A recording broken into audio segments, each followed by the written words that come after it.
លិខិតរបស់ឯកឧត្តមប្រធានាធិបតីសហរដ្ឋអាមេរិក Donald J. Trump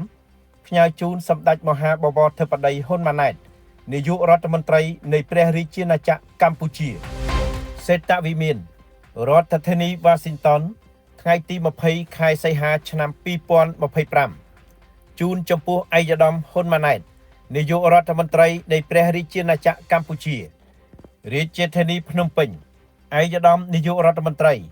ខ្ញុំសូមអរគុណចំពោះលិខិតដ៏កក់ក្ដៅរបស់ឯកឧត្តមនិងជាពិសេសការស្នើរូបខ្ញុំ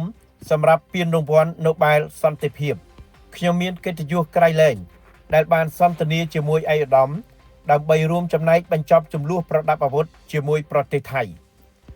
ប្រទេសកម្ពុជាមានប្រវត្តិនិងវប្បធម៌ដ៏យូរអង្វែងនិងសម្បូរបែបខ្ញុំជឿជាក់ថា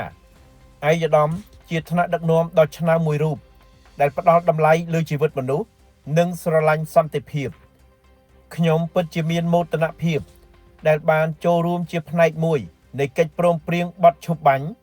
ដែលបានបញ្ចប់នៅសោកនាដកម្មនៃចំនួនប្រដាប់អាវុធនិងបានសង្គ្រោះជីវិតមនុស្សរាប់ពាន់នាក់ចាប់ពីពេលនេះតទៅ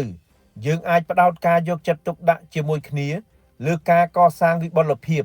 សម្រាប់ប្រជាជាតិដ៏អស្ចារ្យរបស់យើងទាំងពីរដោយក្តីគោរពស្រឡាញ់